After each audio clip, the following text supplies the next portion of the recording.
Ice Cream Girl Company makes Ben & Jerry's look like Breyers. I'm hooked and I cannot go back. Yeah. Those are the early days, those reviews too. So it's been, I kind of forgot those are on there. But yeah, real customers that just like. But how reassuring, you said early days. How reassuring was it at such an early point in your experimentation and your iterations? I Am Consciously Curious, a podcast for those that are searching for meaning and fulfillment in their lives. My name is Victor Chan, and I'm on a mission to find out why people do what they do. I've interviewed white-collar to blue-collar, entrepreneurs to passion projects, and life is just too short to not produce meaningful work. Thanks for tuning in. So now we're live. How do you say your last name? Sarah Cochran? Sarah Cochran. Sarah Cochran. Ice Cream Girl Company. Yeah. This is so cool. Yeah. It has quickly become one of our favorite pints in the city. Yeah. And I'm eager to learn about your journey. There's not much, but on the website you shared that you have a long history in hospitality. That's what you studied. Yeah. It's so funny to me. I look back at I also, I think a lot of people do this. You look back and all the dots connect and you're like, oh, that makes sense. It's like a linear line. 2020. It's hindsight. Yeah, but it's kind of, I don't know. I think it's more of non-linear. Yeah, it's not quite as linear as it sounds. There's definitely some peaks and valleys in there. But yeah, I studied hospitality. I used to scoop ice cream after school in high school. My first shadowing or job experience, my parents made me take a resume to the local ice cream shop. Sure. I was 12. This resume was I play softball. It was not a real resume whatsoever. More a list of my activities and but at 12. Yeah. My parents were very into that. But I took a resume. They let me shadow how they make ice cream for a day, which was very, I would say basic making ice cream. But this sounds like a bespoke place. Yeah, it was cool. It was very cool. They added the mix-ins. I remember they made a M&M vanilla flavor, which I've since made, which I love. And they add it and they let me taste the vanilla ice cream coming out of the machine, and I was like, oh my god, it's this hybrid of soft serve and hard serve at the same. It's so good. I was like, this is the best ice cream ever. But it was just normal ice cream. It's just super fresh, so it tastes really good. And then I studied hospitality. I loved working with people. I loved the business aspect of it, and it kind of all kept falling into place along the way. It was leaving crumbs up to continuing. But to build some or share kind of what it caught my attention initially. I forgot what. This is the power of social media, but what page I stumbled upon that it might have been one of the stores that you dropped to. It might have been L&M. Yeah. But it was the names of the flavors that really, and I'm sure it's the same for many people. Yeah. But the three that were in December was "You've Goat to Be Figging Kidding Me." Flavors that are contrarian, but they go this sweet and savory type, mix that went really well. Our favorite out of the three, for me and my wife, were probably the "Do Nutella Me What to Do," and then "Keep Your Cool." Yeah. And so these names are so creative and very spot on and accurate to the flavors that you can find within these pints. And I wanted to also share a review on your website that you've shared. So it says, one of them, there's a handful, but one of them says, "Ice Cream Girl Company makes Ben & Jerry's look like Breyers. I'm hooked and I cannot go back." Yeah. Those are the early days, those reviews too. So it's been, I kind of forgot those are on there. But yeah, real customers that just But how reassuring, you said early days. How reassuring was it at such an early point in your experimentation and your iterations? Yeah, I've loved puns forever. I think just like dad jokes. We used to have like a bad joke jar in one of the apartments I lived in, and I actually had to buy ice cream with it, like for our apartment. That was what the proceeds went to. Wait, what does that mean? Like there would be money in that jar? Yeah, like every time I told a bad joke, my roommates would make me put money in, and then I bought ice cream with it, like for the 5 of us. And I constantly just kind of like reading memes of bad jokes. That's so cool. I think they're hilarious. The play on words, I think, is what like really is a good bad joke. It's a great joke. Yeah. So, yeah, I love coming up with them. I will like it's honestly just like Google and kind of trying to like, hey, like what is this word? You know, like. How can I play on this? Any experience with like ChatGPT or? You know, someone mentioned that to me. They were like, "Does ChatGPT name them?" And I'm like, honestly, I've never even thought about it. It just doesn't. I don't know. I didn't grow up with ChatGPT like most of us. Yeah. It's kind of a new thing. So yeah, I haven't really used That's cool. it. Sometimes I'll ask like my family or my husband to I'm like, I'm doing this goat cheese and fig flavor. Yeah. So I will give my husband credit. He did help come up with that one. He probably comes up with like one a year and he would like the credit. But yeah, it's sometimes I come up with the name before the flavor. But there's no standardized process. It's you're in a state of flow in a way. It's like, and sometimes they all come at once. Sometimes they, it's kind of just like sometimes I come up with I had Take 5 flavor once, like chocolate with caramel and pretzels and stuff. And I was like just eating a Take 5 bar, and I was like, this would be good as an ice cream flavor. And then obviously, I can't even remember. I think the name had something to do with like Take 5, obviously. Yeah. But pay some homage. Yeah, exactly. I mean, that's the connection. And, I do love coming up with the names. And I think it's kind of also like, it's fun and nostalgic and... Well, there's so many aspects or vessels to flex your creative muscle. Yeah. And it's also fun seeing, I call it like the nail polish effect, because nail polish also have fun, colors and names to them. And it is funny watching people like come up to the farmer's market booth and whatnot, and they'll be like, oh my God, I love this name. But they're like, oh, but I don't really... like what's in it. They're like, that's they would interesting. pick something else if it was just flavor.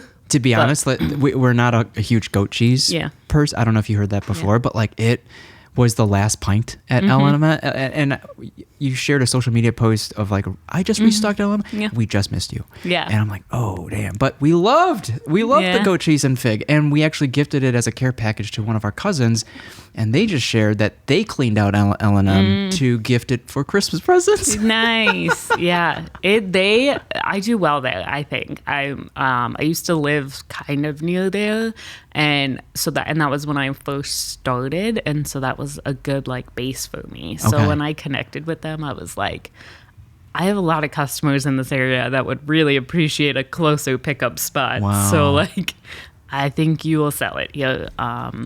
They have said, similar sentiments. Yeah. I wonder if that is a similar occurrence in other cities. This appreciation for small businesses. Yeah.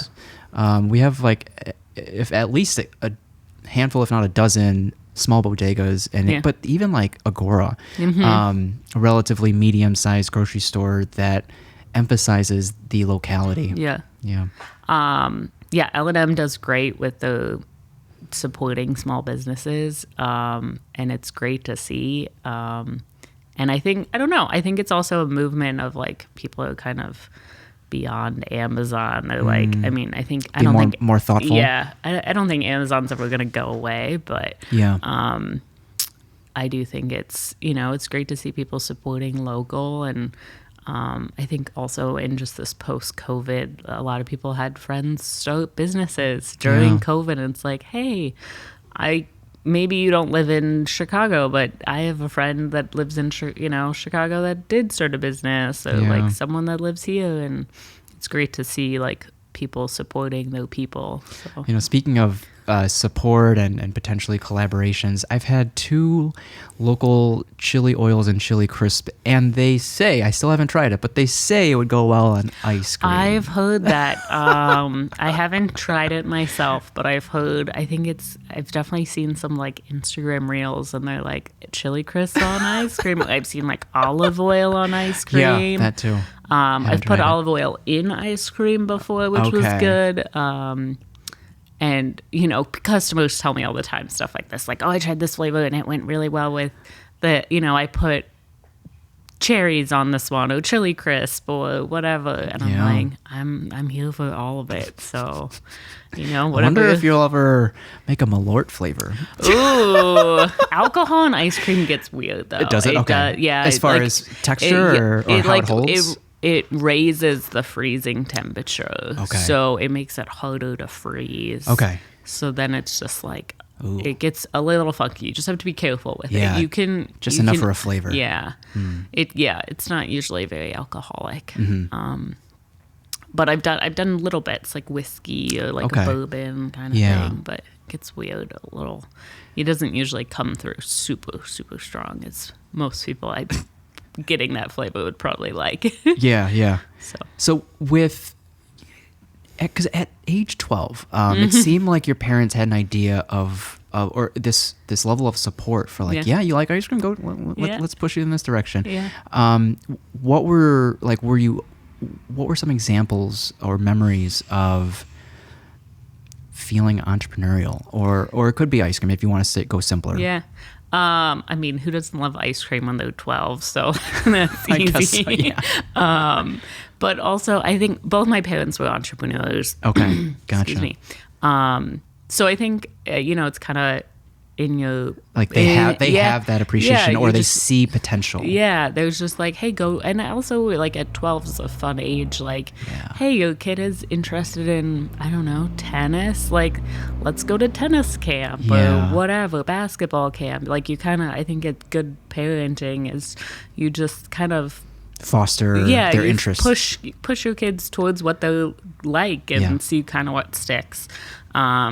There's like the extreme route, obviously, of like pushing too hard, but I think you kind of just like, hey, let's see what happens, maybe. And I do remember I moved high schools when I was 15. So my sophomore year, we moved to Colorado, and I started at a new high school, which I will... From the Midwest, or from where? We moved from upstate New York. Wow. We moved a lot when I was a kid. Okay. But so we moved from upstate New York to Colorado, a ski town, actually, like resort town. Cool. Which was honestly really amazing. Not only was it like beautiful and cool, but like... because it was a resort town, there was just so much like hospitality going on. That makes so much sense. So it was like really easy to get food and beverage jobs, or a job at a front desk, and all these different things, which I don't think I would have had as staying in upstate New York. It just was like small town, very middle of nowhere. Yeah. Which this resort town was arguably also in the middle of nowhere. What were the main motivations to move across the country? Because if they were entrepreneurs at the time. Yeah. So my dad was an entrepreneur prior to that, and then he went back kind of to a corporate job. So I've been hearing more of that recently too. Actually, change jobs. A lot of people try. I mean, on the podcast, I've met a lot of people that are success stories through the pandemic. But then maybe some people find out it's not for them. Yeah. And I've heard some of those too. I think, hey, why not try it? Like, if you like it, great. And for sure. I think also, people go through different seasons of life of like, hey, it worked at one point. Maybe you did really like it, but like now your husband's or wife's you move across for their job or something. Or it sounds like your dad had a good handle on his ego. Yeah. Because sometimes it hurts the ego. It's just like, damn, I had this business and I got to let it go. I'm going to go back to a 9 to 5. But there's nothing wrong with the stability of a 9 to 5. Just, the predictability of it. Yeah. I agree. And boundaries. Yeah. I think, it's just different different needs for Okay. the family and different. Also, like I think he did that for like 6-ish years. So it wasn't like a short. It wasn't like, oh, let me just try it and not like. Did the business for 6 years? Yeah. Okay. So, I mean, it was like a good business, I think. Ups and downs, but it wasn't like, oh, this is a failure, I'm going back to corporate. So it wasn't an easy decision. Yeah. But so we moved to Colorado, and I think that was really good for me personally. Did you have siblings? I did. They were both out of the house already. They were in college at the time. So it's just me and my parents that moved to Colorado. Wow. So it was, it was good. It was beautiful. Got to do a lot of cool stuff. Did you take up snowboarding or skiing? I skied already, so I continue that. I am not, by Colorado standards, I am not a very good skier. I will say that. Is it possible for an adult to pick it up? Oh, yeah, definitely. Okay. I mean, they have ski school just for adults, you know. It's a lifelong sport. My dad didn't start skiing until after he met my mom. Okay. So, adults. That's reassuring. Yeah, you can definitely do it. I have faith. And snowboarding too. I think both. I think you can pick up, if you want it enough. Yeah, I think you can, if you want anything is it enough, worth, I think you can do it. Is it worth going all the way to Colorado to learn, or should you learn in the Midwest? That is a great question. There's more snow in Colorado. I've only been to like in the Midwest 3 times, and I feel like I was at a disadvantage because of the fake snow. Yeah. You're probably like I would say if you like learn on the East Coast or Midwest, you'd probably be a better skier. Okay. Because it's almost harder, like the lack of snow and more ice. I see. It's like more. Yeah. Sleet. Yeah. So then going to Colorado, you're probably going to have a really great time. A little easier of a time. Yeah. Gotcha. Okay. Yes. So but then, the mountains, I think, go bigger in Colorado. Like, they're bigger. Yeah. So, I mean, that makes it a little easier. You can kind of get more run for you. Sure. That makes sense. So it is worth the money. But like, if you're not going on the blacks or even the blues, it's like, is it worth? Yeah, it probably is worth it. Just the fresh powder might be worth it. The fresh powder is, it's nice.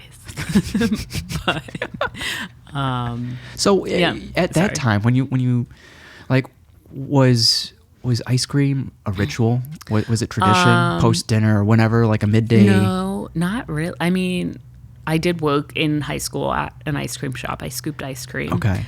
This is is this after 12 then, or? Yeah, I was like 15 at this point. That was my first job, my first like real job, I guess. But after your first taste of like gourmet ice cream at 12, when you were shadowing and observing, that had to be an eye-opening moment of like, there's something magical to this. It was cool. I did like it. I thought it was cool, but I wasn't like, oh, I'm gonna make ice cream. Not necessarily but did it raise the bar of the palate a little bit? Yeah, I'm sure it did. It was cool. I was like, this is, I think, what these 2 women making ice cream in the back of this ice cream shop. I was like, this is cool.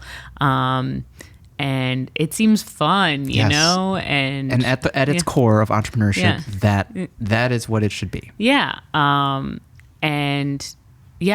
were I took like a foods class in high school. There were so many like other things that like led to today. Yeah. It wasn't like one moment of like, I'm going to make ice cream.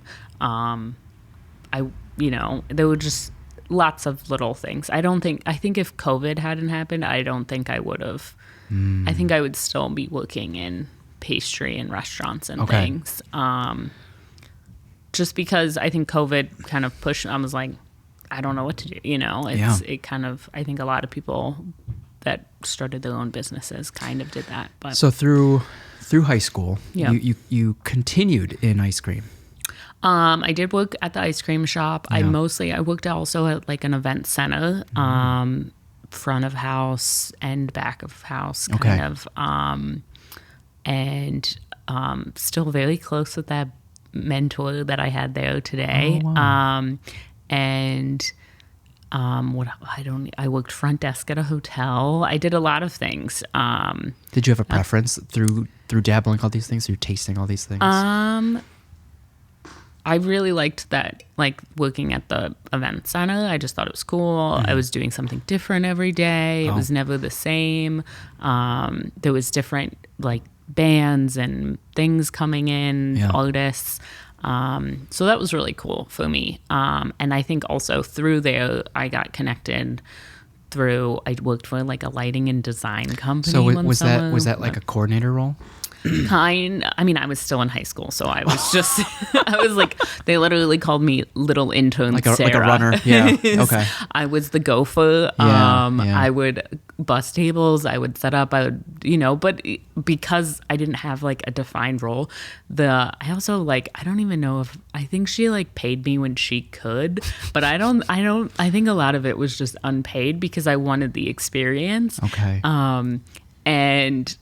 Wow. She just let me kind of like do whatever needed to be done. Like sometimes it was feeding like the patrons, sometimes it was going to the green room and getting that set up, and sometimes it was like bussing the but it was main event. your willingness to learn and to do. Which is what it was.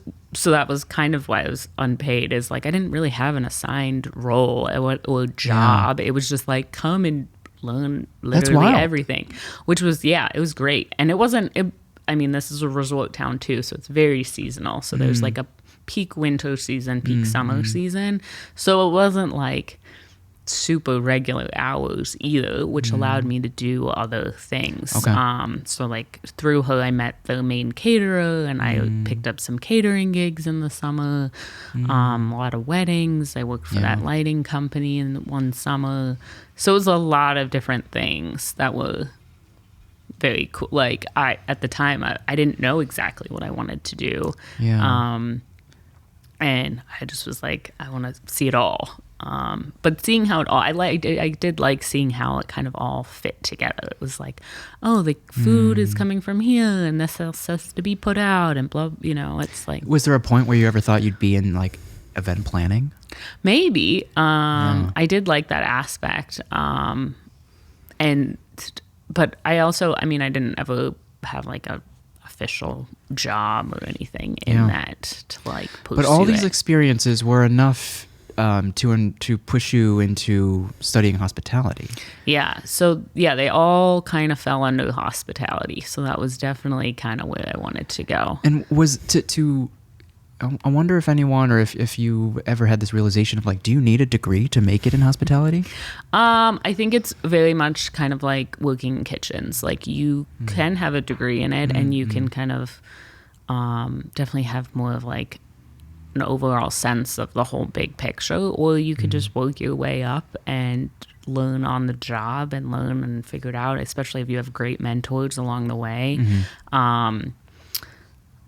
For me, I also wanted like a college experience, and also like I would say I do have a degree in hospitality, but it's also an undergrad business degree. Oh, cool. So like I had to take finance and stats and managerial accounting and all these different things, as well as a culinary class and a restaurant management class. And like there was one class we literally just designed a restaurant in a group and like had to come up with a whole business plan and financing and all that stuff. So like it was very much at that time. Do you remember if there was like a restaurant project? Like what was the theme of the restaurant? My restaurant, there was a group of 4 of us that we came up with a restaurant. It was a vegan restaurant in New York City. I think we had to be in New York City. I think we were like given like a demo, or a location cross street kind of to then figure out like demographics of like what was lacking in the neighborhood and things. Wait, was school in New York or was school in Colorado? It was in upstate New York. So, okay. Were your parents still in Colorado then? They were, yeah. Oh. Yeah. So Are there some, I'm not aware, other notable hospitality schools? There's actually a good amount. Yeah. I went to Cornell University, which is well known for it. But other Michigan State, Virginia Tech, UMass Amherst, UNLV. Big names. There's some names. I mean, I feel bad that I'm even saying some of these out loud because I'm sure I'm missing some, but yeah, there's a lot of really good schools for it, and it's definitely like a niche program, and I think it's different. They all like have different focuses, maybe slightly, like some more on the hotel side of things, some but they're all. And so as you were nearing the completion of the degree, did you try lining certain things up or internships? So I definitely stuck with food and beverage, which is it's funny to think about now. Like you can definitely do more different like tracks within. Like some of my friends in my major went to more real estate or marketing or revenue management, which is kind of funny now to look at, and we're all kind of in the same path like even 10 years later that like we kind of picked in college. I think just internships helped that and whatnot. But yeah, I had a concentration in food and beverage. So all like my elective classes were in food and beverage. And I knew I wanted to just work with food and somehow. Not necessarily at the time, I think I didn't really want to work in like restaurant management per se. Yeah, I was gonna say like it's very broad, right? So like does that more entail front of house? Because you're not in culinary. It's not exactly a culinary school. Cornell does have an alliance program with the Culinary Institute of America, which is only like a few hours away in upstate New York, which is really cool. And I have friends that did that program, so they graduate with like an associate's degree in from the CIA program, and then also a bachelor's from Cornell at the same time. Whoa! So yeah, it's pretty intense. Like you do a whole summer plus some there and whatnot, and it's a really cool program. I personally I knew I wanted to study abroad at some point in my 4 years, and you can't really do both study abroad and the CIA. Couldn't fit it in. Because you do go there like for summer and stuff, and another 3 weeks or so, and a semester, I think, too. At what point did you know you wanted to go abroad? I feel like it was just kind of part of my college experience that I like knew I wanted to do. But the seed to travel, like, did your family travel for like vacations? Yeah. Okay. So we moved around a lot when I was a kid, and then also traveled a lot. We lived in England for a year when I was 7. What? So we did we were in the British school system, and so every 6 weeks we had a week off. So my parents were like, okay, cool, we have a week off, we're gonna go to France, we're gonna go to Spain, we're gonna go to Italy. That's so cool. So yeah, I was like 8 or so, and I had been to like 15 countries already. Wow. And of course I was 7. I don't remember all of them super well, but I definitely remember. You have an appreciation for it. Yeah. I definitely want to go back to some of those countries as an adult, just to be like, but I mean, we lived in, prior to COVID, so December 2019, I went back to the UK and visited some friends there and stuff, and I was like, oh, I remember this bridge. And at the time it was called the New Bridge. It was like built, I think, in the millennium, like 2000. While we were living there, it was like completed. And I was like, I remember this bridge. And then I like stumble upon it. I'm like, this bridge is not that new anymore, because it was 19 years later. Like it had aged a little bit, But yeah, it was really cool to see some of those things that I like remembered from being a kid. Did you have any fond memories of ice cream in your travels as a kid? We went to Italy and definitely ate a lot of ice cream there. I think that was the one we were eating ice cream at least every day, if not twice, multiple times a day. Yeah. But you're walking everywhere. The portions aren't that big. Oh, for sure.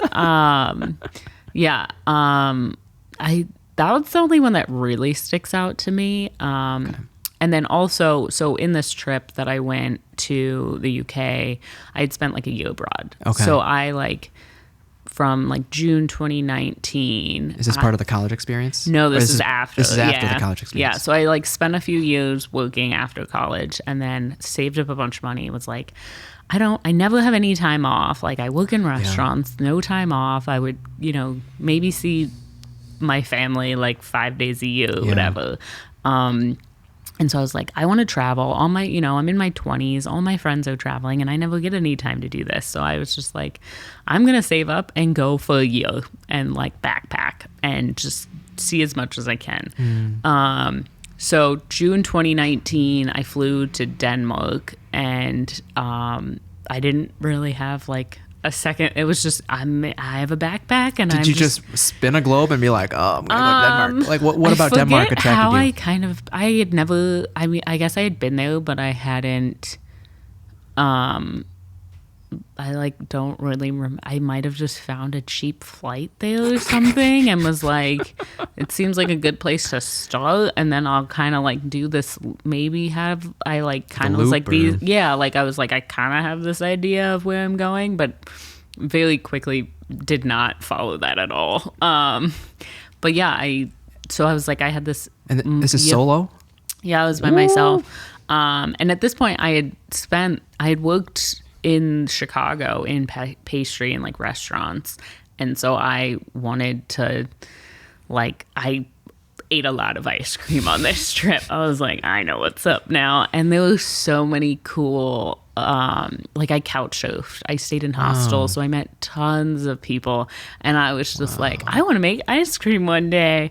Help me come up with a name, or like what flavor would you have, or like whatever. And oh my gosh, it's so cool because every country kind of has like a different unique flavor that is not really like you wouldn't really find it in the US. Okay.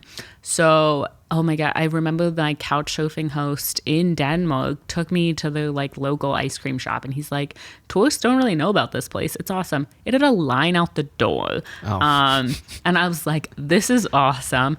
And then he like showed me this. First of all, the entire menu was in Danish. Like he had to literally read it to me, and then I was like, could you, and it was like 30 flavors, and I was like, can you read them again? Yeah. Oh my goodness. Wow. And he showed me this, it's like marshmallow fluff that they put on top, and it's like 50 cents extra to put on top of your cone, and it was like so good, and I was like, oh, this is amazing. Were you always that open-minded with like things that sound maybe initially odd, but you're like, this sounds interesting enough? My family would make so much fun of me. I'm like, I like to maybe say I'm open-minded, and I love food. I love trying stuff, but if I also know I don't like something, I'm like, no. Chocolate's a favorite? I definitely love chocolate. Yeah. And pretty much anything chocolate. I know, it's so hard to stray from the go-to. Yeah.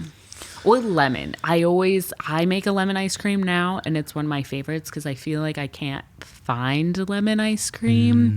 It's usually like lemon sherbet or lemon sorbet, and I'm like, I want the ice cream. I want the richness. Yeah. And I think that's why I like chocolate, but I also like, but also two flavors that usually don't go well together. Have you done that? Lemon chocolate. Yeah. I have not done that. Yeah. I don't know if anyone would like that, but make it and they will come. Yeah, maybe a weird niche of people. So with the 30 flavors, like, I mean, how long do you just keep coming back? Like, I gotta try these, like all these, or like? I don't think I went back there. I think it was like near the end of, I was like leaving, I think I was there max like 10 days or something like that. Would you say that's when your obsession with like, because you said you started having conversations like, I want to make ice cream one day. Yeah.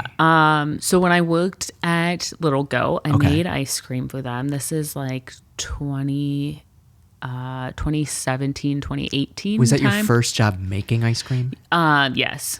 Wow. So I originally started at Duck Goat, and then I was there about 6 months, and the ice cream person who worked out of Little Goat had left, and the time it was only Girl in the Goat, Little Goat, and Duck Goat. Okay. And Little Goat kind of worked as a commissary for the bread and for ice cream. Okay. So in Little Goat Bakery was all the ice cream was made and all the bread.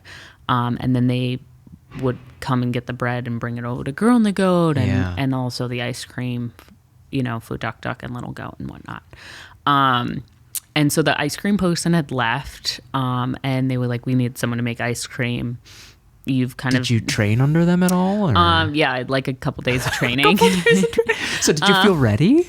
Yeah, I felt fine. Oh, okay. It was like a standard recipe, and then it was kind of just add flavors to it and make the flavors. That was 50% of my job was just making ice cream. Oh. And one of my first days there, or like in the first week, someone came into the bakery, and I asked someone, I was like, I've seen this person before, like, what's their name? And I remember a pastry sous chef at the time. She was like, oh, that's Juice Boy and your ice cream girl, because he was a bar back that made the juices for the bar. So it was like, he's Juice Boy, you're the ice cream girl. Oh, and I was like, I love it. Okay. I can't even think of his name now. I found it out later, I'm sure. But anyway, it kind of became this like thing. I see. And we gave, it was like, I do remember it was Valentine's Day, like shortly after that. And we made like the brown paper bag, like Valentine things that you make when you're like in school as a kid. And we gave everyone a name that kind of had to do with their job. So there was like Sprinkle Sister and Bread Boy and Mix Master and stuff. And then we like put candy and stuff in it. But yeah, my name I liked it. I thought it was fun. And yeah, it was Ice Cream Girl. And like I changed my cell phone ringtone to like an ice cream truck sound. Oh, that's so when cool. People call, I was like, it's my bat sign. I felt like they were calling Ice Cream Girl. That's so cool. So yeah, I just leaned into it. I thought it was fun. Is making ice cream time consuming? I think it is time consuming. So at that time, did you have a lot of time to just ponder like what, like even at back then, right? Yeah, just think about it. I think that's a big part of it. I started at 5 a.m. I was in the kitchen by myself then. And there's a lot of thinking time in there. And also, not even just that, but like I was done around like 2 p.m. Okay. All my friends are still in work. So it's like, okay, what do I do now? Like there was thinking time then, So you just have like a lot of time to be like, oh, I remember making like a black sesame flavor for them. And it was just kind of like, oh, what else can you do with ice cream? Like I'm already making this like black sesame peanut buttery kind of brittle. And what else can, if I can make this, like what else could you make? You could do like sesame seed or something, something else. And that job like totally opened my eyes, like what you can put in ice cream and what you can do with ice cream, from both like a mix-in standpoint, but also like the flavor itself. Which is really cool. Yeah. I think the ice cream is limitless in terms of just like, and people at the time, they'll be like, oh, you make a coffee flavor and can you make this coffee with, cookie dough or something, because it's like by the time you add something else to it, it's like a totally different flavor. And then mix it and take 10 flavors and 10 mix-ins, and it's like a lot of combinations. Yeah. So would you limit it to 2? What was flavors? Would you, if you were to make a flavor, would you like 2 components? Like goat cheese and fig, or like is there? I've done like a swirl, like the Reese's with a spoon is chocolate, and then it's got the mix in of like a chocolate peanut butter crunch and then also a peanut butter swirl. And like that Take 5 one had like, I think it was chocolate ice cream with the other 4 kind of components mixed in. There's Italian wafers. I think so. Like hazelnut and chocolate, vanilla, right? Like, well, I wonder, would they hold up in ice cream? I don't know. That's a good question. I can try it. I'm like, people tell me ideas all the time. I'm like, That's awesome. Yeah, I'm like, hey, that's what you want. Like, yeah, I'll try it. I'm not saying it's going to work. Sometimes they tell me ideas and I'm like, that's not going to work. But most of the time, I'm like, oh yeah, that's a good idea. I like that idea. Or like taking like the hazelnut, kind of make it a hazelnut ice cream and then add something kind of wafer crunchy in there. So amazing. It is cool. I think it's fascinating. And so your time at the goat establishment, like, were you strategizing might be a strong word, but just like brainstorming, like what could be my next thing? Definitely. I wanted at one point, I think, to start a soft serve ice cream truck, which I thought would be really cool. But I don't have quite I was making all like hard pack ice cream there. So that was kind of more of my like experience. I think soft serve is like a little bit of a different approach. So I was like, at that time, like, was your palate leaning towards soft serve? I liked the idea. I liked a soft serve cone. I have like memories in the summer. I was like, oh, this would be fun to have like an upscale. It's always like basic vanilla chocolate. So I was like, what if you had cool flavors of soft serve? Yeah, because dairy. I mean, as much as I love Dairy Star, it's a good go-to, but they're not a lot of experimentation. Yeah. So I was like, that was kind of at one point an idea, and then I took this year off to travel. And this is still it was 2019, so pre-pandemic. Yeah, pre-pandemic. So my year got cut a little short. Okay. So March 2020 was like 9 months in or so. And I actually I was in Southeast Asia at that point. Oh, wow. And flew to Bali because I had friends there and they were kind of waiting it out together. The friends ended up staying like another 2-3 weeks and then left to come back to the US. And I was like, my parents at the time I think my mom was in the US. My dad was actually in Dubai. Wow. And they were like, you should just stay in Bali. It's nice there. It's warm. My rent was so cheap. I paid $300 for a room with a shared kitchen and air conditioning and all my utilities and cleaning included. Is this like an Airbnb or like an apartment? It was kind of a hybrid of the two.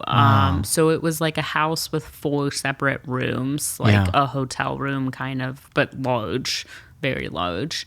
Wow. And then a shared kitchen at the for the room share. What would you say to someone who is a little timid of traveling? Oh my gosh, just go. It is so cool. And there's no one way to travel either. No. Like you can stay in hostels and you can stay in 5-star hotels, and there are some really nice hostels. And I don't want to speak badly about hostels, but there's something about traveling alone that forces you outside of your comfort zone. Oh yeah, I meet so many more people traveling alone than I ever meet. People would be like, aren't you lonely? I'm like, no, I'm alone, but I'm never lonely. Because you meet so many people because you don't have any other option. And also, it's great because you can do whatever you want. You want to spend 6 hours in a museum? Just do it. Or you can go there for an hour, or you can eat whatever food you want in any restaurant that you want, and you can order whatever you want off the menu. It is fabulous. Highly recommend. 12 out of 10 stars. Was safety ever a concern? No. I was never. I mean, I was usually in pretty safe countries overall, in safe areas, and you're staying in hostels and like. What about food poisoning? I did get sick a couple times. It's just part of the process. Yeah, I mean, it's part of it, but also like, I mean, for me it was 9 months. Like you're gonna get sick at home in 9 months. Like, so what's the? The only one really funny time was like, I think I was in a hostel and the room I was staying in was pretty empty, but there was like one other guy. He was like from like Kyrgyzstan or something, barely spoke English.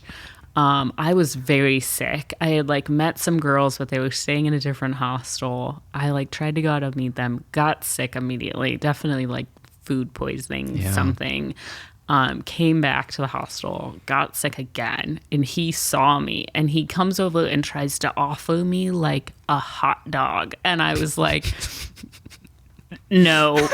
And he was so nice about it, but also like, no, I cannot stomach a hot dog right now. And then at like 2 a.m. he like makes some phone call in the room for like an hour, like on speaker. And I was like, did you not just see me like run to the bathroom and throw up? Like, I'm trying to sleep. Like, at least go somewhere in the hall or something. It was not a great night, but damn, he was very nice. I won't give him that, but wow, a little unaware maybe. Different cultures, maybe. Yeah. So, well, that's so interesting. Yeah. Wow. So it was fun. But yeah, the whole time I was like talking to people about ice cream. Yeah.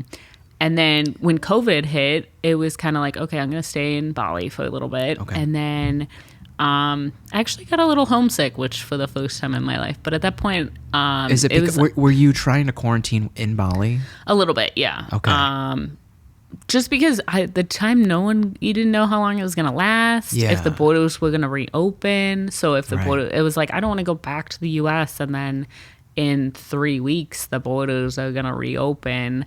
And I'm now back in the U.S., but I want to be in Thailand or something. I see. Okay. So I was like, might as well just stay here for a little bit. And also, I mean, Bali was great. We didn't have a toilet paper shortage or any of those problems. Goodness. So it was pretty great. And like in the very beginning, the beaches were still open. So it was like, hey, at least I can like go chill at a beach and read for a bit. And they did close, but then it was just like a pool situation and like it not was the worst. Yeah, not the worst place to be. Definitely not. I had a very unique COVID experience in the early days, and like no one. I mean, actually, the very worst was right when Trump announced the U.S. was closed, because then everyone started freaking out in hostels, and the embassies were calling them and like telling them to come back. So everyone was like freaking out. I was like, I have to get out of this hostel. And that's kind of when I moved out of there to the other housing situation. But still in Bali. Yeah, still in Bali. Wow. So, What else would you do to fill your time? Were you working? I did. Like in your solo travels, like did you just running on saved income? Or? Yeah, mostly saved income. And then in Bali, I taught English online a little bit, which wasn't like a huge income maker, but I was like, hey, if I can do this for like a couple hours a day, my rent was so low that I was living on like less than $30 a day. That's amazing. So, and also because there was like nothing to do, you can't go anywhere. The concept of retiring early ever dawn on you, in the sense of like making what you have to make maybe in the US, saving all that, and then just living your best life somewhere else? Or having a job that allows you to be remote. Yeah. I've always worked jobs that like you can't really like kitchens, you kind of gotta be in one spot for a little bit.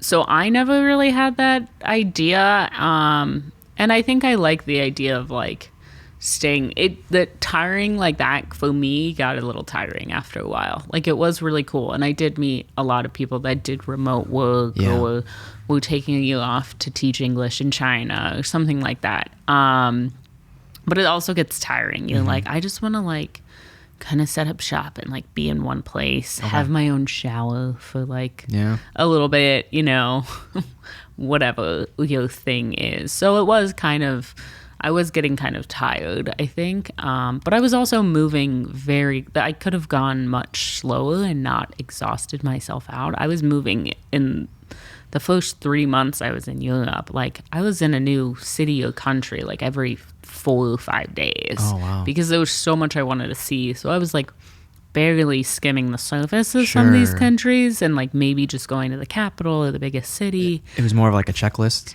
maybe to some extent, but also just like, oh, I met someone in a hostel and they're going here and I want to go too. You're so flexible. And yeah, you're just so flexible, and it's so easy, especially in Europe, to jump between countries. You jump on a bus or a train and you're there in 2 hours. Yeah.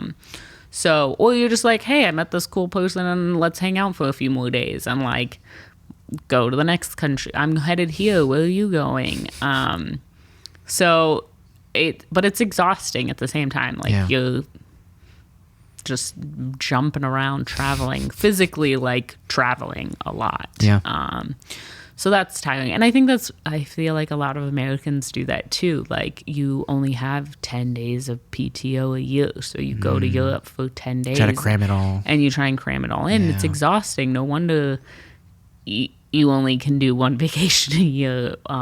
Whereas if you try and do it a little slower, like maybe instead of going to all of Italy in 10 days, you just go to one small piece of it, or a smaller country in general, and maybe you see a little bit more and take a little more time and relax and hang out. Yeah. So I don't know, but there's no one right way to do it, and everyone kind of has their preferences, and some people like to ball out the 5-star all-inclusive resorts, and some people like to go and see it all in 10 days or a week or whatever. So what led you to Southeast Asia? So part of being an American is you can only spend 3 months, 90 days in the Schengen zone in Europe. What is that? It's a zone in Europe. I think it's like 26. It might have changed slightly. 26 countries. It's the bulk of Europe. And you can spend 90 days within a 6-month period. I didn't know that. So basically that's kind of, I guess, a little bit how I mapped out my travels, is I was going to... You did your research. A little bit. 90 days in... And most people, this doesn't apply because you're not going to the country for that, you're not going for 90 days. But you can go for 90 days, and then the UK and Ireland are not part of that. So the second 3 months I spent in the UK and Ireland, and then I actually came home for Christmas. I flew back to Portugal. Another good expat place, I think. Yeah, I had never been to Portugal. I actually loved it. I did the El Camino de Santiago from Portugal. Is that the walk or the hike? That is the walk. Oh, wow. Yeah, usually it's a 30-day across Spain, like from the border of France and Spain into... I had another hospitality friend do that. Yeah, that's cool. Mine was a bit shorter, which I think was great for me because I like kind of figured it. I was like, okay, this is just enough. It was like 12 days. Really cool. Walked like across the entire country of Portugal, which was awesome. And then as I was kind of finishing that up, my mom actually she was like, oh, your dad has some business travel trips coming up. So like, I have like these 2-3 weeks like free that I'm not doing anything. Like, do you want to go to Myanmar? And I was like, what? Yeah. That sounds great, because I was originally going to spend the third quarter, if you will, in Europe. Wow. But I knew after the third quarter I would have to leave again. So I was like, and I was planning to do Asia the fourth quarter. Well, then when she was like, I'll want to go to Myanmar, I was like, well, I'll just flip-flop this. So I'll fly to Myanmar now. So that was her idea. A little bit, yeah. What attracted, because my parents are from Burma. Okay. What attracted her to Myanmar? I think she had just never been and heard cool things. I don't know. It was a really cool country. Mm-hmm. And yeah, last time I went, maybe around 2017, 2018, and I was surprised and delighted at the number of tourists that were there. Yeah, we did. I can't remember. I said like Shwedagon, the Golden Temple, as well as like Bagan. Like we did Bagan. Like, what seemed like a million temples. Yeah. Bagan Belly is what I called it because I got sick there. Oh no. But yeah, it just happens. I had never really been to I had been to Nepal, but I had never been to So that was Southeast your first Asia. introduction to Southeast Asia? Yeah. Wow. Usually it's like Thailand. I know. Or Cambodia. So yeah, because my mom had this time off, so I was like, well, then I'll just stick around and go into Thailand. So I went to Bangkok when I left, and she went back home.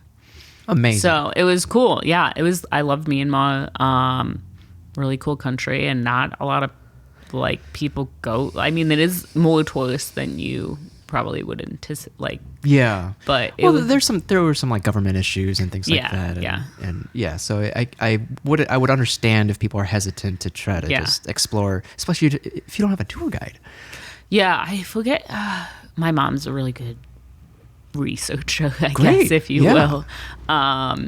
So that helped a lot. So she kind of like planned us this little like tour. Great. But yeah, like where you have a driver and you have a bus or I don't a think we van had a driver that would like wait wait with you, or I think we mostly kind of like we definitely took a bus between a couple different cities, like a group thing. Just just a city bus or whatever. That's cool. I appreciate the willingness to do new things. Yeah. And I mean, it's not like there weren't other tourists on the bus, but it was just like, and we were going to like more touristy cities or whatever. Yeah. But yeah, it was cool. I loved it. I call it the Myanmar trip because it was my mom and me. But I've never heard that before. Yeah. But yeah, so yeah, that kind of was my intro to Southeast Asia, and it was cool. I do remember trying to get ice cream. Oh wow, yeah. At one point, I don't remember having ice cream there, and they did not have any ice cream. We were like walking around, and it was like not very late, maybe like 8:30 or so, and they were like, we're like going to a little like bodega, and we're like, do you have any ice cream? No, try this one. Go in there, no, and like no ice cream. I forget which exact town or city we were in for that, but yeah, maybe don't go to Myanmar just for the ice cream. They're not known for that. Yeah. So what was anything after Thailand as well? Yeah.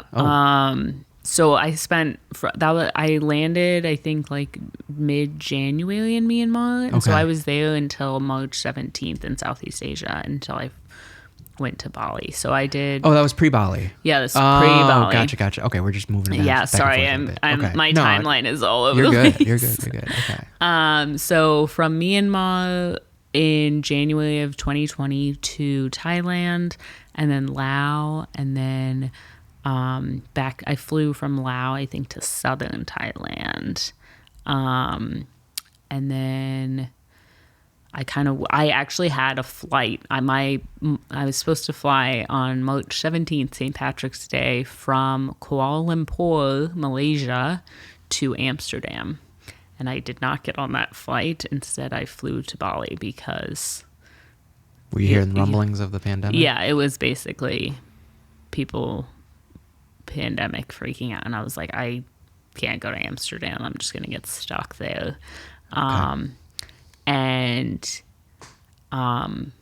so I flew to like southern Thailand. I went to like Koh Lanta, which is near Koh Phi Phi, and then kind of went down, I think, Malaysia, Kuala Lumpur, and Singapore.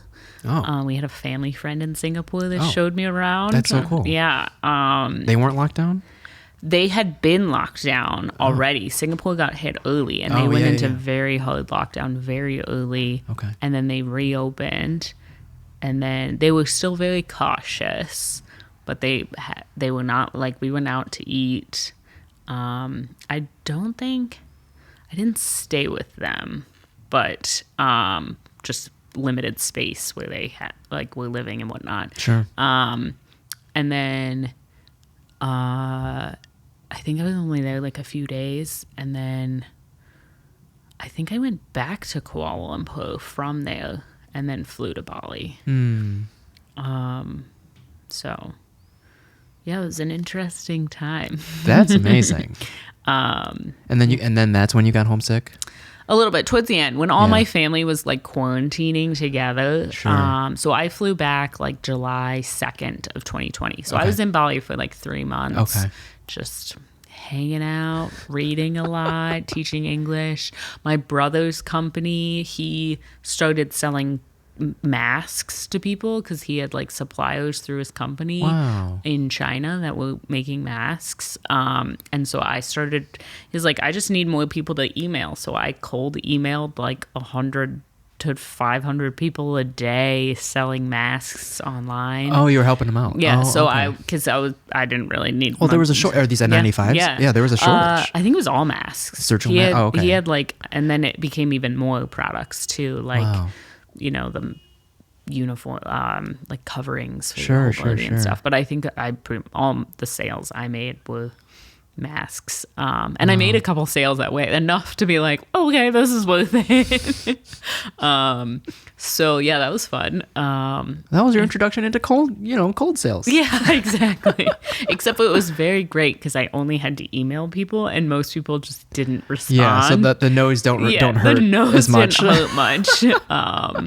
So yeah. Well, and with that volume, yeah, and it was mostly just like finding people's emails and things, like big companies, like who is an actual person. And it's finding the gatekeeper. Yeah, exactly. That too. So, it was very interesting, and like pretty easy for me to do from, halfway on the other side of the world. So July.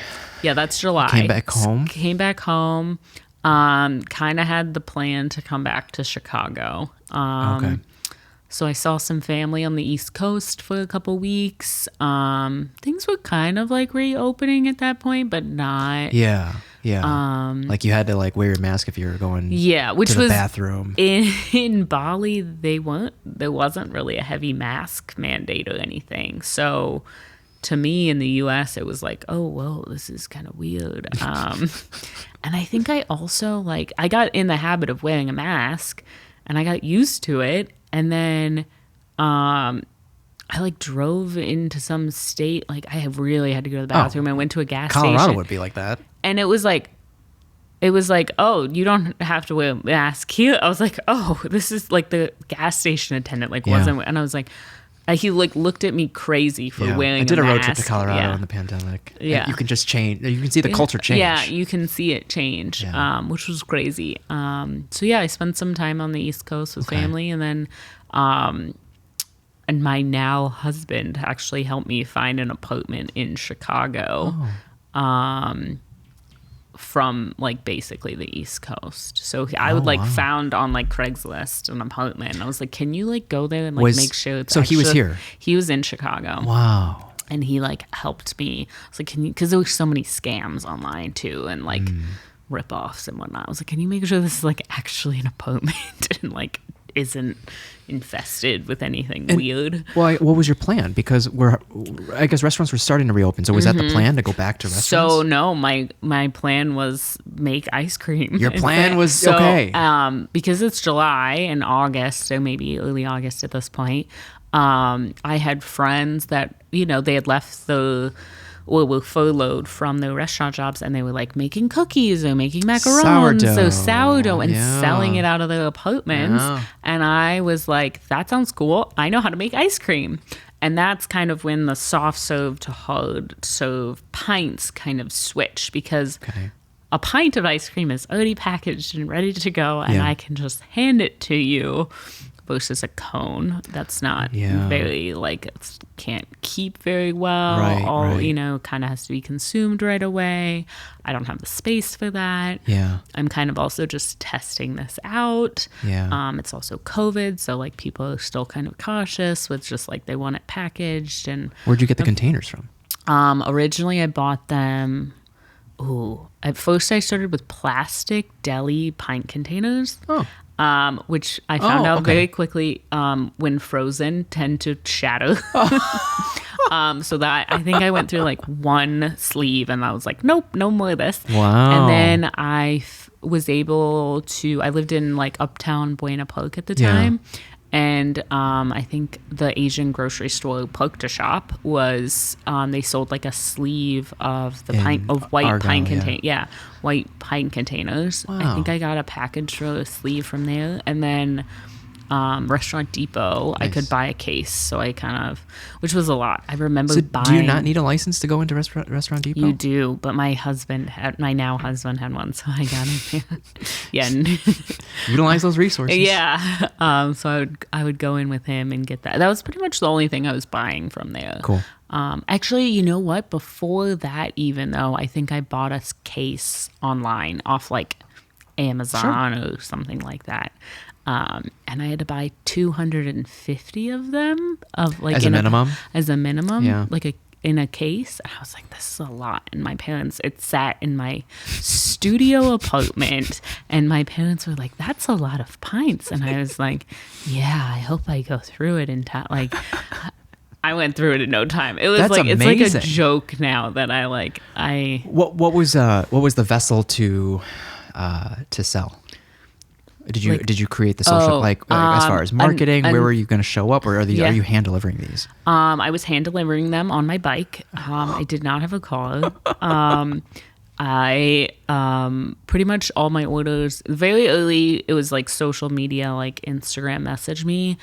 And then I think it was like so much back and forth of like, what flavor do you want? What pickup time? What delivery time? And like, where do you live? Blah, blah, you know, there was so many like, I'm like, this is too much. And then I think I made like a Google form pretty quickly just to have people like fill that out. And I could get all the information.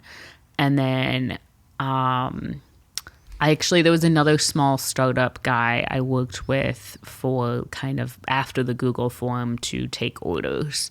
And he was kind of solving a problem he saw with like all these like people making sourdough bread, ice cream, whatever, cookies. And it worked really well for me for a long time. Like he wrote code or? Yeah, he was like, he had worked in hospitality and restaurants for like 10, 15 years and also knew how to write code.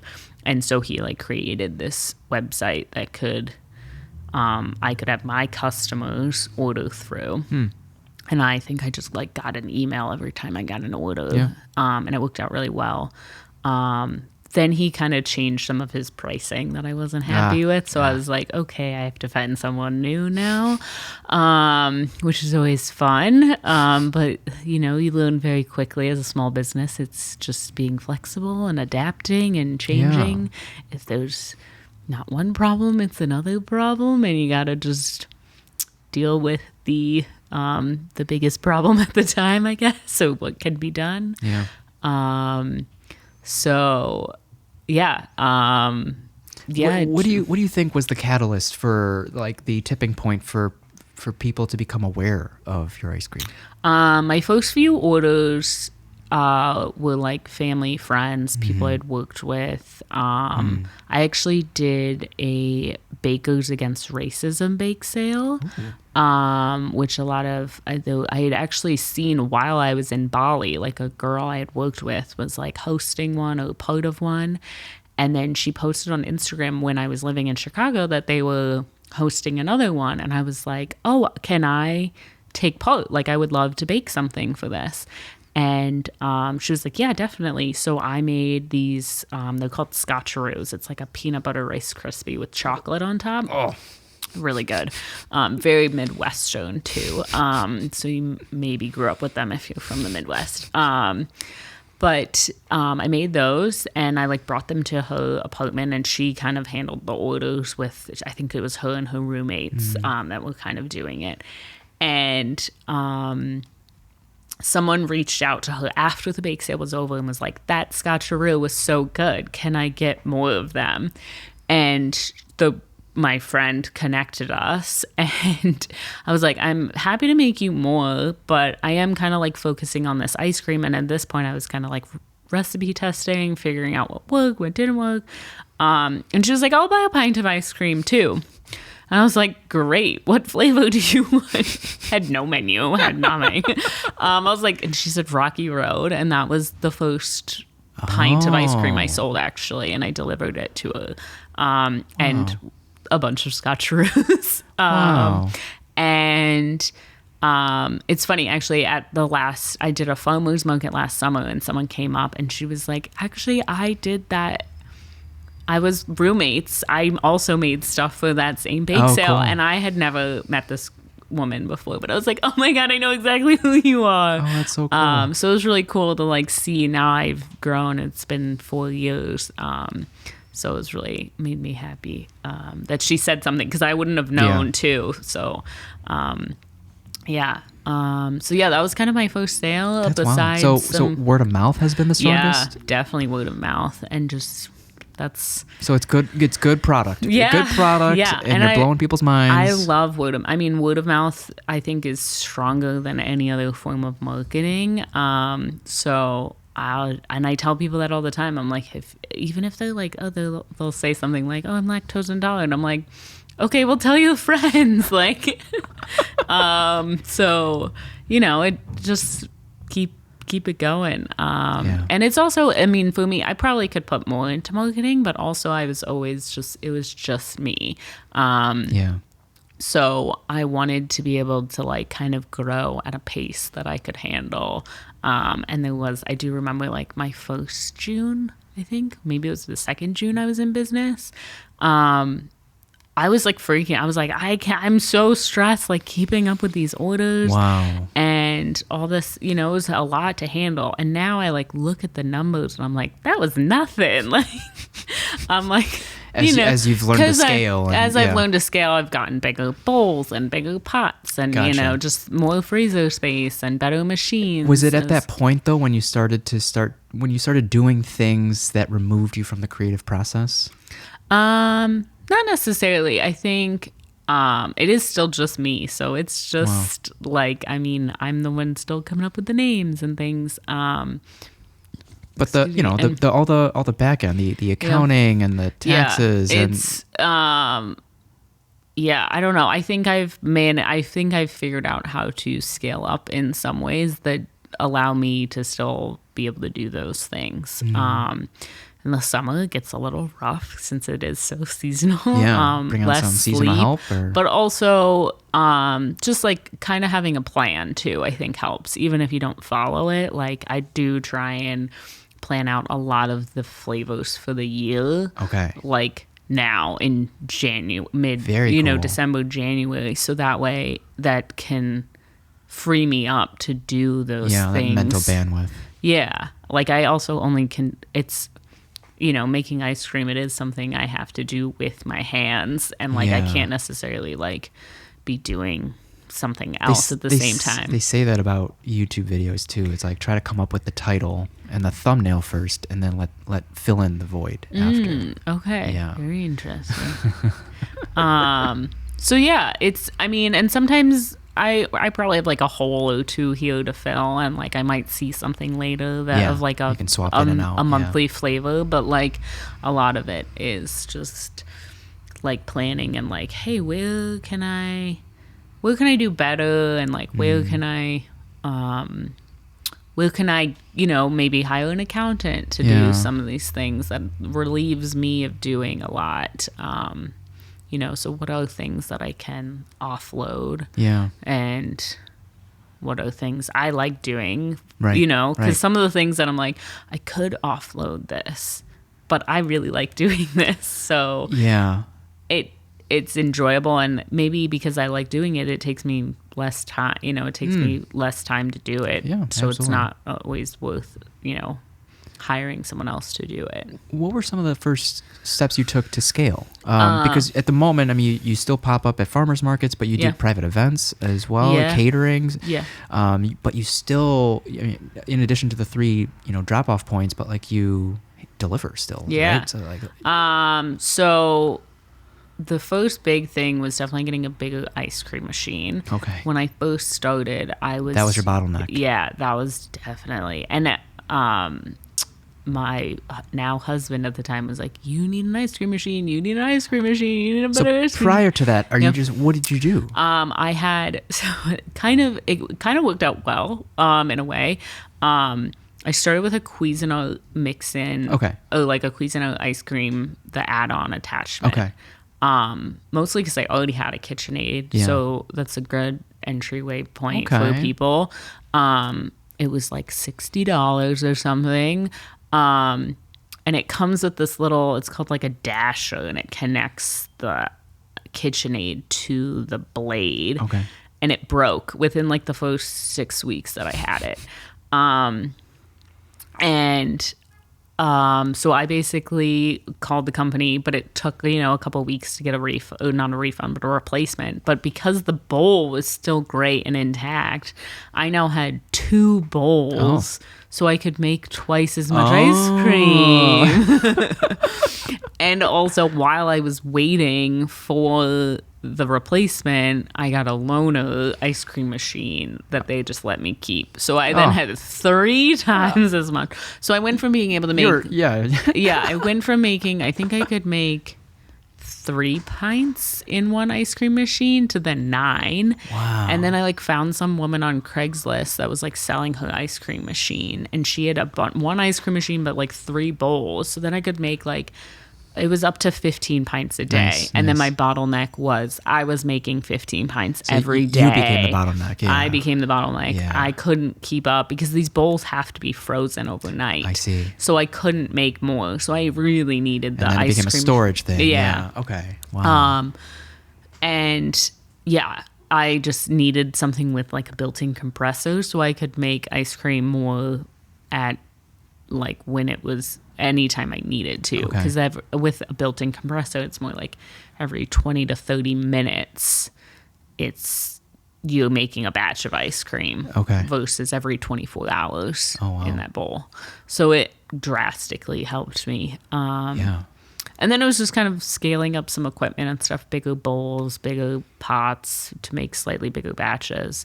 But we're still spinning. My ice cream machine now is still 4 pints at a time, which is small, but also I have enough flavors that it makes sense.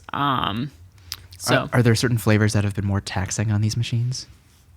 I wouldn't say taxing. I would say They all hold up. Yeah. Because they all go in as liquid, or a thick custardy liquid, So yeah, they're all pretty. I know the Keep Your Cola had either sticks or bark the peppermint sticks. Yeah. So that goes in after. Oh, so that's just okay. stirred in after. So yeah, it's not too taxing. What were the second and third flavors For the December flavors? when you first started? So I started with. The very beginning, I didn't have the monthly flavors, and then I started. My first sale was October of 2020, and I just had regular. I had vanilla, chocolate, cookie dough, all of the Were the names there at that time? Most of them were, but I have vanilla was just vanilla, and I've since changed it to Francie vanilla because I was it needs a pun. And cookie dough, I think, was just cookie dough, and now it's seriously dough. Yeah. But most of the puns were the same. And then December of 2020, there was this eggnog recipe that I wanted to make. And so that was well, I can't sell that all year round. It's kind of a very seasonal thing. So I did and then I think I found something else. It was this Finnish flavor that I had learned about in Finland. And it was it's spruce flavor. And I say it tastes like a Christmas tree smells. Okay. So yeah, if you can kind of picture a faux spruce tree, it tastes like that, which is really cool. And so I wanted to make those 2. And then I think I can't remember the third flavor now. Yeah, these are already pretty unique. Yeah. So I basically had 3 flavors, and I was you know what? I'm just going to do these 3 flavors and call them December monthly flavors, and that's it. And that was kind of how it was started. And then those 3 sold really well, and I was I should do 3 more for January. And it was flavors that I either were seasonal or I also more complex, and I didn't really want to make year round. Or things that you couldn't find anywhere else. Things that just didn't make sense outside of that month or time frame kind of. So yeah, it was it kind of became its own thing that and then I started sending out an email at the beginning of the month to announce the next that month's flavors. Yeah. And that kind of took off, that people will wait. People have told me, they're I wait for the month you'll email every month. Amazing. And I only send out one email a month because honestly I don't have time to send out more like emails. But so it's one email, and I've asked people, I'm like, and they're like, one email is perfect. If you send any more, I'm gonna unsubscribe. I'm like, right, great. right. I only need one email. Like, you can open it, you don't have to open it. But like, that's interesting. That seems to be stronger. That's definitely stronger than social media to some extent. As far as follow through and. I mean, I get some sales from there. Some people wait still. Some people I can tell like they open it and they immediately order, and some people will like, some people still but don't it's order, landing it's like straight to consumer, otherwise you're at the whim of the social media algorithm. Right. And sometimes that works and sometimes it doesn't. But yeah, it's fun. I like doing it. I think that's kind of the main. If it's not fun, it's not worth it. Was there a point where you had to make it official, or like it's no longer a hobby? Like, did you ever have to scale into a commercial kitchen? Yeah, so I moved into a commercial kitchen. I think about a year, maybe a little over a year, when I moved out of that apartment. Okay. Which I guess I was in for about a year. Did that come with bigger equipment? Or did you just bring your own? I still had to bring my own, but I rented a shelf in the freezer there and a shelf in the fridge, which that was pretty nice because that just expanded storage. It was like a designated space I could go to anytime I needed to. Nice.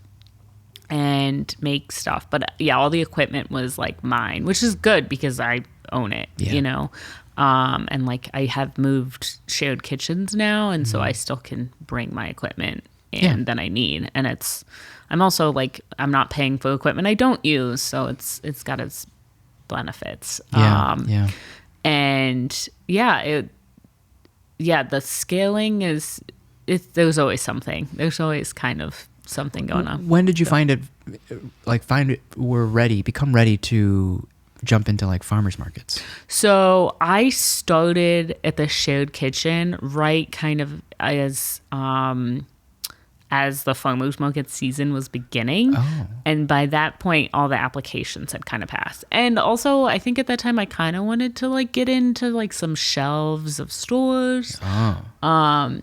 Which I do like that I'm in some stores to make it an easier pickup location, but I also make more money by doing farmers markets and like direct to consumer. So I like the mix in some ways. Like being in stores alleviates a lot of work for me, but it's also nice having more income from the farmers markets. That's interesting because I guess it's really cool to hear that, because I know you have to pay a fee to get into these farmers markets.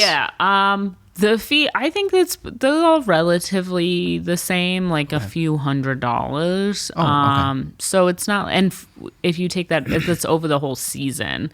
So that's it's not bad at all, I think. And I did the math, my first farmers market. I was like, okay, I have to sell this many pints to make my money back. And then I I was like, oh, this is fine. I'm going to be fine. What about those neighborhood festivals? Those are kind of expensive, right? Okay. I have found the ones I've looked into have been more expensive, and some farmers markets in the city are more expensive than they can run $1,000 or $1,200. So it depends what area you're in, how long the season is, and everyone has a different business model and focus of where they're going to too. So it totally depends. This is what I found works well for me personally. And going maybe a little more to like suburbs works and whatnot. So, but yeah. That's amazing. Yeah. If we met sooner, I would have had your ice cream at our wedding. Like 2 years ago. We also got married 2 years ago, and there was definitely ice cream there. That was kind of, I think, not just for me, but also all of my family coming from out of town. It was like... What was that like? What was that like, cool. Like for some of them to finally try? Yeah. So yeah, a lot of the people there, it was the first time trying it, which was awesome. Like pretty much everyone, I think, that came from out of town. And it was I kind of did the little cups that I do now for like weddings and events and things as like, I was my own guinea pig, which was great because we had a very... I would say like we got married at a summer camp. So it was very like rustic and like chill and not like fine dining, sit down, 3-course meal kind of vibes. So it was good that I got to be my own guinea pig because I was like, this is exactly like what I need to test it. If you were to cater future events. Yeah. And so I just got like generic little white cups at the time because that's what I had and could do. And like brought the ice cream on dry ice, which I did make all the ice cream, but I actually had a friend deliver it the day of because I was a little preoccupied. Yeah. It was fun to like we did like a his flavor and her flavor, which I now recommend to people inquiring because I think it's kind of fun. You can name it whatever you want. You can pick I send out like a list of flavors and mix-ins that we can do. So it's kind of fun to like go, and it's pretty easy. It's definitely, it's not like an ice cream cone or anything. It's not quite as exciting, maybe like display wise, but from the weddings and events I've done, people are like coming back for seconds and I'm like, okay, so this display, maybe not like the worst thing in the world because it's good ice cream. So, wow. So yeah, that's amazing. It's fun. What's been your favorite part of this whole entire process? That's a good question. Or I guess with kind of another side question is like what do you think your family's perception was or is when? But it sounds like they're so supportive of whatever you're doing. If they let you do a solo trip for that long, it's just like what did they think you'd be doing? Yeah, I'd have to ask them that. They are definitely very supportive. Yeah. It's great. I think they also just like, oh, well, she's happy and she can pay her bills. Well, she hasn't asked us for money, so like, that's great. Well, when you first started making it, you didn't have a job? I didn't have a job, and that was everyone was furloughed, so it wasn't like I had a job to go back to. So it was kind of like a need that I have to start doing it, like, and it was kind of like, let me just see if this will work. And it was very baby. I was only buying like things just as much as you need. As I needed. So it was like, okay, I now need bags, but I'm taking my profits to buy these bags, and like I'm just feeding the business. Yeah, I'm just like kept feeding it. And I was like, okay. And like I think the first couple months, I was like, let me just see if I could like cover my rent. Like if I could make enough in sales to like pay for my rent, then I don't have to get a job. Did that go into the, did you put it into the cost of the good? Your rent? Or did you just what does it take to make this ice cream? That's it. Yeah, pretty much. Wow. To make it and like give it a little boost, I guess. And also I was like, I asked friends and things. I was like, what would you pay reasonably for a pint of ice cream? How much of your hospitality degree and business management, kind of like food and beverage, kind of helped you with this process? I think in an abstract way, I think all of it. Very cool. Maybe not directly, but just like the front of house, like selling kind of aspect and like customer service all the time, back end, like accounting things, and also culinary, kind of making things. I think it all comes into play. I think so too. So, which is great. Like, and I mean, I think you kind of like, I don't think there's one aspect I don't really like, I really hate. Like if I really hated something, I'd be like, I'm not doing this. Like I'm just gonna hire someone else to do this for me but it's like, also I'm a small business. If I really like, there's no aspect. It's not like I'm a CFO where all I do is finances all day, because it's like, it's such a small part. It's such a like small thing that it's still just like feeding into the machine that it's like I can still do these things, and it's not like this is my 40-hour week. It's just looking at the finances, because I think if I was there's variety. There's so much variety that if I was just a CFO, I'd be like, oh, I don't like this. Right. Like, I like being able to like make the ice cream, and then it's like, oh, now I get to like. And it's also you're doing do it for this yourself. Yeah. Yeah, and it makes, oh my gosh, I don't think I've ever worked as hard. That's yeah. Because it's like, oh, guess what? If I don't sell some ice cream, I don't have any money. And then we're back to square one. So yeah. What where do you see like what's the long-term goal of Ice Cream Girl? That's a great question too. I don't, for now I like doing it, and I like seeing, it's kind of like a puzzle and a challenge of like, how can I get bigger, but also like, what do I like doing? I like doing a little wholesale. I like doing the farmers markets. I like selling, at the pickup spots and whatnot. Yeah. Do you feel stretched thin at all? Last summer I did a lot. There was 3 farmers markets, the 3 pickup spots, and delivery. And are the farmers markets on the same days or different days? No, different days. I'm like, how do you do it all? Yeah. So it was a lot. I definitely was stretched a little thin. I definitely would have liked to like have more ice cream at some places. Like, I didn't show up with a full freezer to some weeks at some markets, and it was just a lot, and I wasn't sleeping I think very sleep deprived from June through October.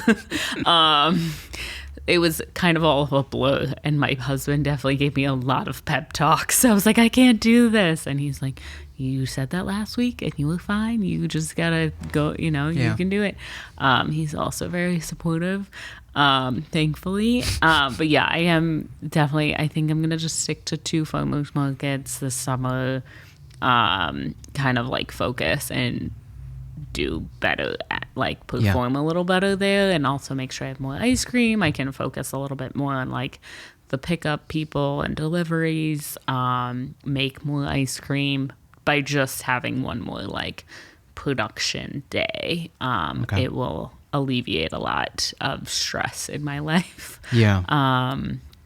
So, which, if you were to bring on help, where in your process would you utilize that help? Would it be through production? Would it be front facing at these farmers markets? I struggle with that a lot, because I don't know, it's so seasonal. Like in the summer, the farmers markets do take up a lot of time, but I like. But you enjoy them. Yeah, I like doing them. I have regulars that I see every week, and I like seeing them and talking to them. And like, I also at the pickup locations, like I have one customer, she like used to come and pick up with her husband and her dog. Now she has 2 kids that she comes and like picks up with, like over 4-ish years. So it's like really cool to like see, just like there's that sweet spot. Yeah. And I like that. And I think that's the cool part of being like a small business is you can like make relationships with people. So probably on the back end more, but I also like making, I like doing that. That's kind of why I started. So it's like, and it's like fun being creative and like seeing it and tasting. I still like to eat ice cream too, Yeah, so it's, so it's making a list of what you really love, right? And also like right now, like we're in winter, like we're slow. I don't need as much help making ice cream as compared to the winter. The summer. The summer. Yeah. And so, yeah, I don't know. Maybe the deliveries, I don't see as many of those people. A lot of times it's just like a porch drop-off thing, and it is time-consuming. But sometimes I do, and I do like seeing it when I can see, a face to the name. But, yeah, it's also, like, right now, I'm over the summer, at least, I've kind of opened it up now to doing deliveries a couple more days a week because I can. But in the summer, it was kind of like, I can only deliver this one day a week. And so it would be nice to kind of have it open a little bit more. So do you ever think you'll do brick and mortar? No plans to right now. I'm not going to say never, but I don't plan to. I like the flexibility of doing pop-ups. I like doing the markets. I like not being tied down to one store in one location and I have to be there from 11 to 5 or whatever the hours are, noon to 10 or whatnot. And I like traveling still. And if I had a brick and mortar, I would be kind of like reliant on someone else. Yeah, I'd have to find staffing. Oh my gosh, my husband and I talked so much about staffing, and like he works in restaurants, and it's like sometimes your employee's sick, or they can't show up, or they have a family emergency, and it's like variable. It's variable, especially in food and beverage. People are notorious for not showing up, so it's. But you're also in control of that culture. Yeah, right? yeah. So yeah, definitely. And it's just, it's frustrating to see him go to work when he's like on his day off or whatever. And it's like, okay, well, if I'm supposed to be there, like if this is my 1 day off or 2 days off, or I go on vacation or something, it's like, you have to really depend on another person. Yeah. So it's just, it's hard in this cool. industry. Yeah, but, I can appreciate that answer. I used to live in Andersonville, and I miss George's ice cream. Yeah. And there's 2 other places in mind. There might be more that sell the same ice cream. One's all the way in like Lincolnwood or Skokie-ish chocolate shop, and then the other one's in Skokie on Dempster. But I mean, I miss, and with that, Jenny's came after George's, and the Jenny's in West Loop on Fulton. I'm sure there will forever be lines outside of Jenny's. Jenny's is great, and I wonder. And I had this conversation with the last guest. The last guest helped Ruby's Tacos gain a brick and mortar from Maxwell Street Market, and the conversation or the theme was around, as a business begins to scale, does it lose some of its charm? Yeah. I definitely, I think to some extent, you do. A lot of times I've seen a lot of restaurants too, like they do really well in their first location, and that's great. And then they're like, we're so busy, we want to scale to a second location, and they maybe make it a little bit bigger. But by making it bigger, you like lose the little like cozy atmosphere that the first. People like waiting in lines too. Like it's people see a line and they're like, breakfast "What sandwich is at Kasama?" Yeah, what is this? I want to like, what's going on here? It must be good. And I actually tell people that traveling, like, don't look at Yelp. I mean, you can, but like, just walk down the street. Where do you see locals like in line? I bet you that place is good because there's a reason locals are waiting in line for something. Some of the best fried chicken I've ever had is just being like, what are they waiting for? And like, it wasn't even a very big line. It was like 2-3 people, but like, it's probably like that for a reason. Being open, being curious. Yeah. So it's, I definitely, it's cool to see brick and mortars, but, and maybe one day you never know, but, for now, I'm like, I can one step at a time. One step at a time. I can't even believe I did 3 farmers markets this summer. Like that was not something I would have even predicted a year before that. So you never know. Amazing. Yeah. That's all I had, Sarah. Yeah, cool. That's all I had. You're welcome back anytime. I'm excited to watch you grow and to continue trying all the flavors. Yeah, I'm excited to watch you grow. Like, it's cool working with people. I see other vendors and people all the time, and it's cool seeing, kind of all in this together. Yeah, that's the beauty of Chicago. Yeah, definitely. Where can people find you if you want to be found? Yeah, so website is icecreamgirlco.com. And then Instagram and Facebook are also like at Ice Cream Girl Co. Perfect. Sarah, thank you for coming on. Thanks. It was an honor meeting you.